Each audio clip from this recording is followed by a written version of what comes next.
율법학자 한 사람이 모든 계명 가운데서 첫째 가는 계명은 무엇입니까? 하고 묻습니다. 예수님께서 첫째는 이것이다. 이스라엘아 들어라.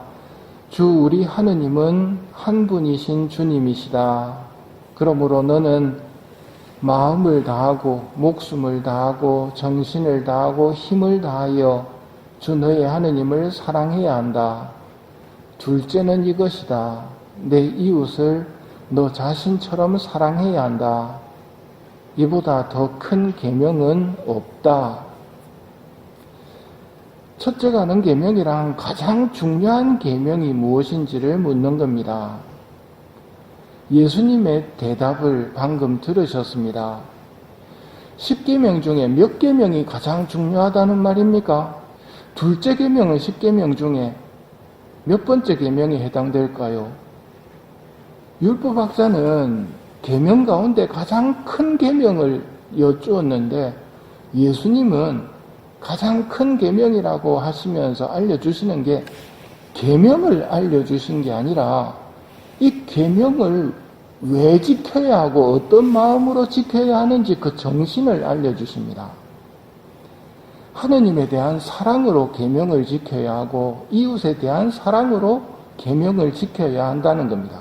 이게 가장 크고 첫째 가는 계명입니다. 주님 마음에 들지 않는 위선적인 기도나 위선적인 율법 준수, 이걸 주님께서는 좋아하지 않으십니다. 하느님은 계명을 통해서 사랑하기를 원하십니다. 우리한테 바라는 가장 큰 게 무엇인가? 사랑하기를 원하십니다. 오늘 이 가르침은 독서에도 나옵니다. 이스라엘아, 주 너의 하느님께 돌아와라. 너희는 죄악으로 비틀거리고 있다. 돌아와라. 이 사순시기에 우리가 해야 할 일 중에 하나가 돌아가는 일입니다. 회개. 화답송도 말하지요. 나는 주님, 너의 하느님이니 너는 내 말을 들어라. 정작 들어야 하는 하느님의 말씀을 듣지 못하는 우리에게 하시는 말씀입니다. 율법을 지키는 데 있어서 첫째 가는 계명, 둘째 가는 계명, 이 계명들을 우리가 받아들이지 않고 내가 생각하는 사소한 계명들에 머무는 이유는 뭘까요? 신앙생활의 큰 걸림돌 중에 하나가 자기 생각입니다. 하느님의 말씀을 곧이곧대로 안 듣고 자기 생각으로 걸러버립니다. 이것이 망하는 길이거든요. 예를 들면 사울이 전리품 가운데서 가장 좋은 양과 소를 끌고 왔다고 합니다. 사무엘은 왜 이것 없애라고 했는데 다 살려왔느냐고. 하느님께 바치려고 갖고 왔다고. 사울은 합리화를 하고 자기 생각을 앞세웁니다. 하느님은 다 없애라. 사울은 좋은 거는 하느님한테 바쳐야지. 사무엘이 말합니다. 주님의 말씀을 듣는 것보다 번제물이나 희생제물 바치는 것을 주님께서 더 좋아하실 것 같습니까? 정녕 말씀을 듣는 것이 제사 드리는 것보다 낫고 말씀을 명심하는 것이 순양의 국기름보다 낫습니다. 말씀을 듣는 것이 제사보다도 낫다고 가르치십니다.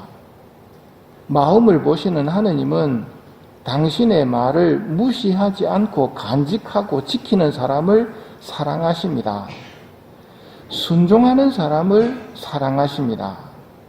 그래서 마귀는 교만을 불어넣습니다.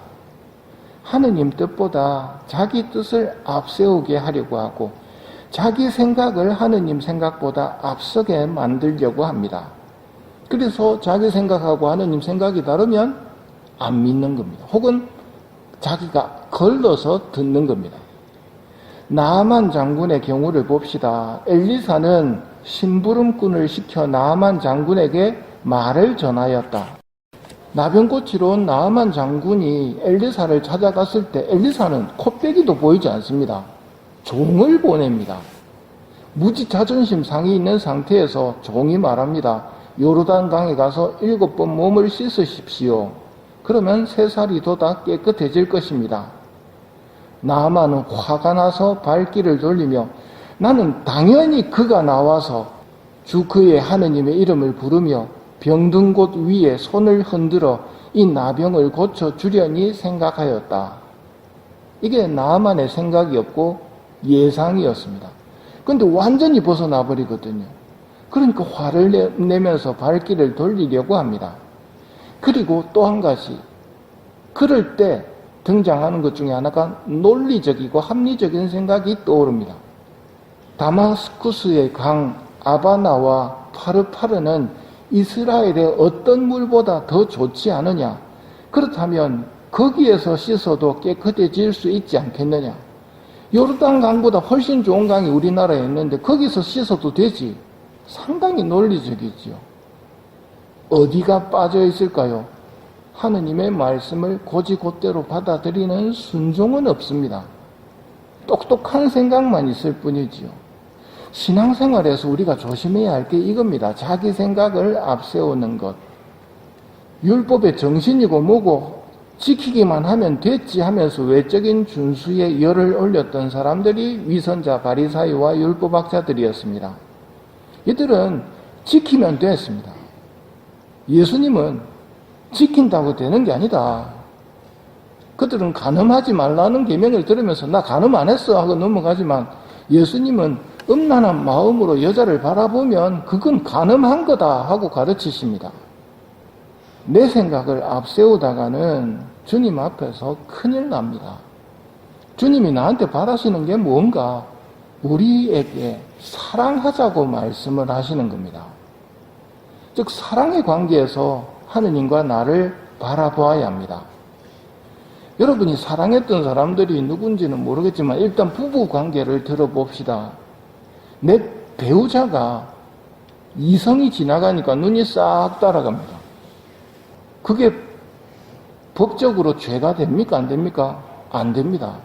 그러나 둘만의 사랑의 관계에는 큰 상처입니다. 하느님이 우리한테 바라시는 것은 사랑입니다. 근데 위선자 율법학자들처럼 했냐 안 했냐만 따지고 있으면 하느님은 정말 답답하시단 말입니다. 이성만 보면 눈이 돌아가면서도 내가 뭐 잘못했냐고, 내가 간음을 했냐고. 하느님은 무지 섭섭하십니다. 하느님이 내 안에 오셔도 금방 하느님 잊어버리고 사람들을 만나고 이야기하는데 정신을 팔려버리는 것.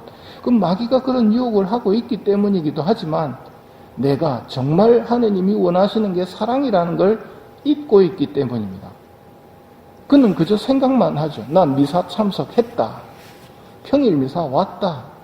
그걸로 끝입니다. 마음을 보시는 하느님이라는 걸 잊어버리면 안 됩니다. 그러면 사랑이 불가능합니다.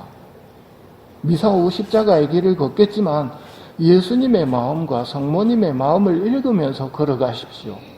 그러지 않고 기도만 쭉 외워버린다면 하느님이 바라시는 십자가의 길이 아니라는 말입니다.